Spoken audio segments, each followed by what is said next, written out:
El señor juez de garantías penales dicta el correspondiente auto de llamamiento a juicio y a su criterio considera que hay un derecho vulnerado, que hay una infracción penal y hay que enviarlos a juicio. Es así, entonces, el día que el Tribunal de Garantías Penales señale día y hora, deberán comparecer los sujetos procesales, así como también los peritos, testigos y todas las pruebas que se haya anunciado por parte de la defensa y fiscalía o acusación particular si hay en la audiencia de evaluación y preparatoria de juicio. Siendo así, el día y la hora en la audiencia del juicio, que es la tercera etapa del proceso, la etapa más importante donde se determina bien inocencia o la responsabilidad del procesado. Es decir, es vital, es importante que hayan hecho sus anuncios de prueba las partes para controvertirlas en la etapa del juicio. El juicio, como ustedes conocen, tiene tres momentos: el alegato de apertura, la práctica de la prueba y el alegato final. El alegato de apertura es la técnica de la academia, recomienda que al hacer un alegato de apertura es la narrativa del hecho criminal, es un extracto, es un resumen de lo que es el acontecimiento por lo que se inició ese proceso. Muchas veces confundimos que el alegato de apertura hay que señalar todos los antecedentes, hechos habidos y por haber, o sea, constituye una narrativa de una telenovela, y eso no es lo que se persigue. Hoy por hoy, mientras más corto, preciso y conciso sea, es el mensaje que se llega a los jueces, porque los jueces son los que van a estar atentos al desarrollo del alegato de apertura de las partes. Entonces se hace y se recomienda a los sujetos procesales, porque también Fiscalía muchas veces comete hierros, en que el alegato de apertura es narrar de principio a fin. La narrativa del alegato de apertura es un hecho consecuente, un hecho objetivo, día y hora, cómo se llevó a cabo la infracción penal, quién la cometió, qué delito, cuál es el resultado. Es decir, corto, preciso y conciso es lo que se recomienda en un alegato de apertura.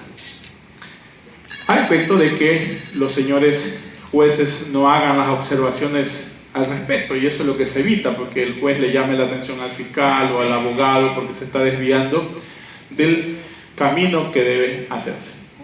Siempre en la audiencia de juicio, quien interviene primero es la acusación. En este caso, Fiscalía hará primeramente su alegato de apertura. Él es el que hizo la investigación, es el que ha hecho la acusación, ha determinado que ahí hay un delito, hay un bien jurídico vulnerado. Luego la defensa tiene el mismo derecho. Hoy por hoy ya los jueces le dan un espacio de tiempo a cada uno de los intervinientes, por lo general son 10 minutos, 5 minutos, según el caso como corresponda, para que hagan sus intervenciones. La defensa técnica del procesado también hará su alegato a su manera, como lo haya planificado, como lo haya diseñado, que es importante. Por ejemplo, si la Fiscalía presenta un caso de asesinato, la defensa puede también presentar en su alegato que es un homicidio. Entonces no puede entregarse la defensa a cuerpo y alma a lo que diga Fiscalía. O sea, si es un abogado tinoso, si es un abogado metódico, planificador, él debe haber preparado la defensa de su cliente de acuerdo al criterio lógico y jurídico que convenga a sus intereses. Posteriormente a este primer momento del alegato de apertura viene la práctica de la prueba, que es la práctica la más importante y relevante de parte y parte, en donde los jueces de garantías penales estarán prestos a la atención del desarrollo de cada una de las prácticas que han iniciado los sujetos procesales.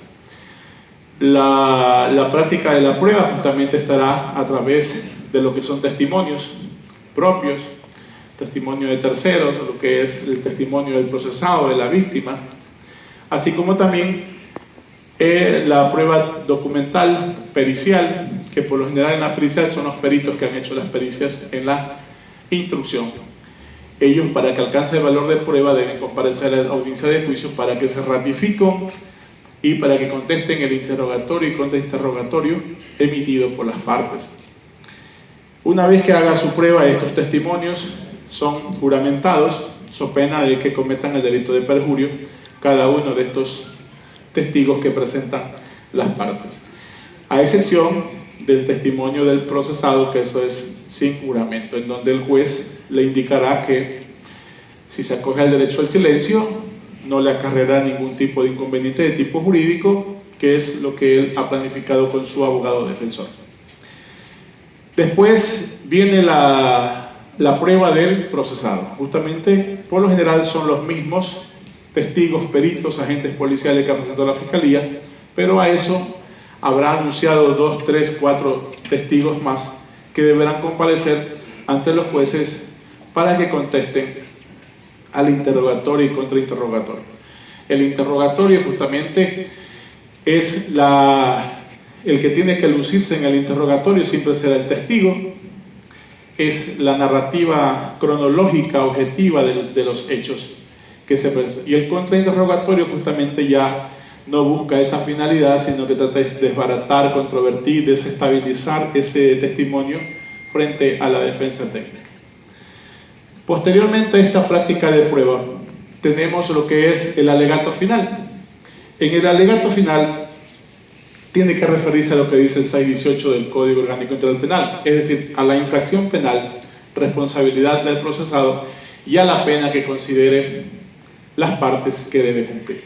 Fiscalía, siempre a través de sus testigos, de sus peritos, habrá que determinar cómo se produjo la infracción penal, cómo se produjo la responsabilidad del procesado y, por último, hacer la acusación como corresponde y la pena que ellos deben sugerir. Posteriormente, la defensa hará lo mismo respecto al alegato final. En ese mismo sistema tomará el mismo tiempo que se le dio a la Fiscalía y hará su alegato final para expresar lo mismo lo que dice el 618 del Código Orgánico Integral Penal, es decir, infracción penal, responsabilidad del procesado y a la pena. De eso, los señores jueces determinarán si hay una réplica, no hay una réplica y pasarán a deliberar. Aspecto importante en esta audiencia de juicio que los jueces deben resolver en el momento que ya ellos indiquen que la audiencia de juicio ha concluido. Todo el mundo se retirará, pasarán a deliberar y después se reintegrarán ya para hacer conocer su resolución. Los jueces de garantías penales, justamente por la investidura que tienen, que la Constitución de la República te dice que la seguridad jurídica, el Estado constitucional de derecho y de justicia, justamente para emitir una sentencia condenatoria, deben estar plenamente definidos, no deben tener un ápice de duda en lo que van a fallar, justamente porque está de por medio la libertad de un ciudadano. Y en eso radica la tutela efectiva, la tutela de los derechos, la seguridad que brinda el Estado constitucional de derecho y de justicia a favor. Si en el evento que exista una duda, toda duda beneficia al reo. Entonces debe estar plenamente convencido el tribunal. De 3 jueces, si alguien salva su voto, quedará la mayoría de 2, que es la que harán conocer su resolución en esa audiencia. El convencimiento pleno de que se ha cometido la conducta penalmente relevante por acción o por omisión, que hay un bien jurídico lastimado, que hay un delito, un hecho criminal, que dentro del desarrollo de la práctica de la prueba se ha podido demostrar jurídicamente los elementos del delito. Los elementos del delito, estamos hablando de lo que es el acto. Todo acto deriva en un resultado. Ese resultado típico antijurídico está determinado en la norma, que es el acto típico en la norma determinado en la ley, que conducta adecua el día de los hechos. Lo antijurídico, justamente, que no hay norma, que no hay ley, que no hay constitución que te diga que autorice atentar contra el derecho de los demás, considerando que donde termina el derecho de un ciudadano, inicia el derecho del otro. Y la culpabilidad es justamente los actos determinantes que están determinados para los señores jueces de garantías penales. La culpabilidad. Es así como también en este hecho deliberante que los jueces realizan, también pueden determinar y resolver en el caso de invocar En el caso de generar una duda razonable, los jueces están en su potestad de determinar, de ratificar la inocencia de ese ciudadano que fue llamado a juicio. Entonces, esa es la seguridad, ese es el aspecto más relevante e importante que el Estado ecuatoriano brinda a los ciudadanos nacionales y extranjeros radicados en esta jurisdicción patria en el evento que se encuentren inmersos en un proceso penal.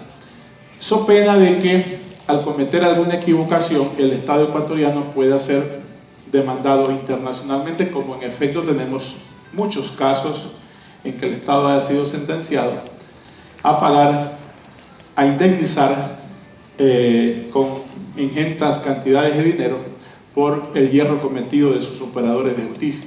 Y eso es lo que no se quiere continuar haciendo, toda vez que el Estado constitucional de la República del Ecuador tiene derechos a quienes que cumplir.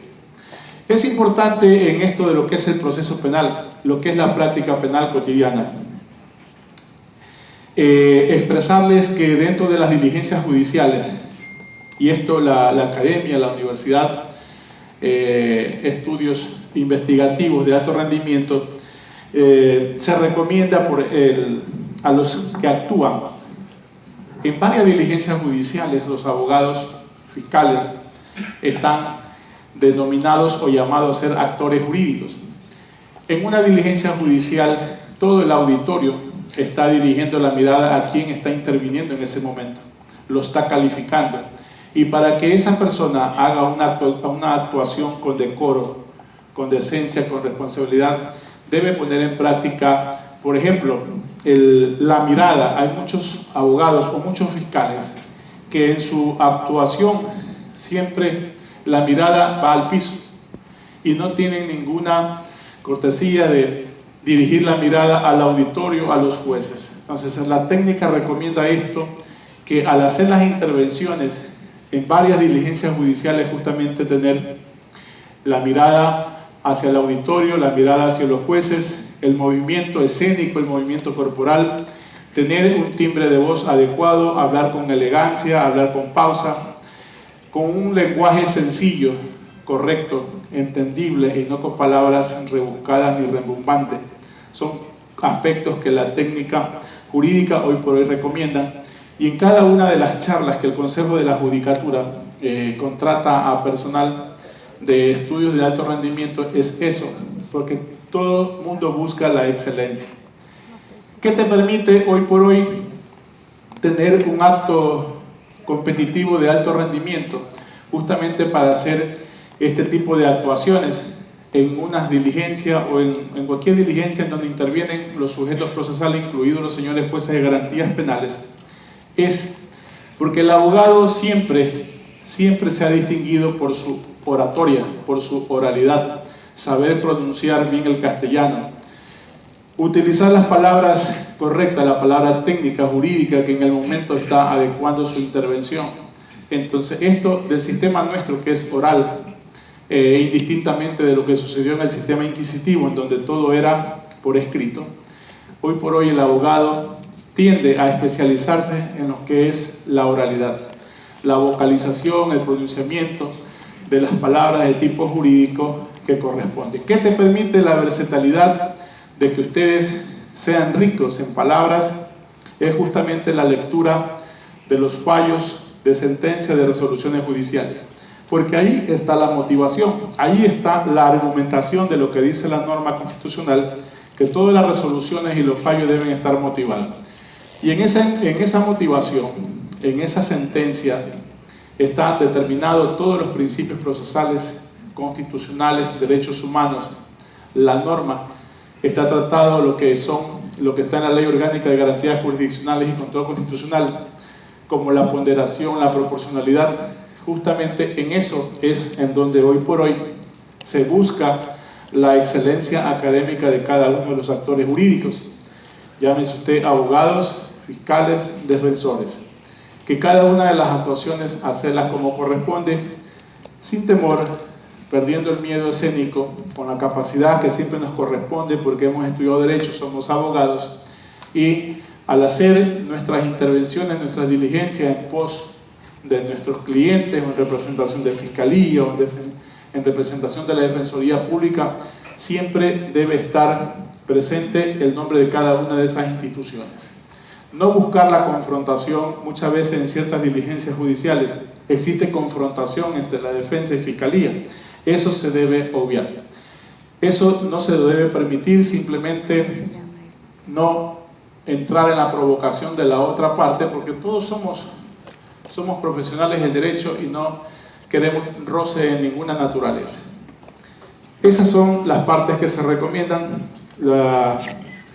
Estos estudios de alto rendimiento, justamente las actuaciones dentro del proceso penal. En este proceso penal es importante manifestar y expresar criterios respecto a lo que son los procedimientos especiales. El procedimiento abreviado es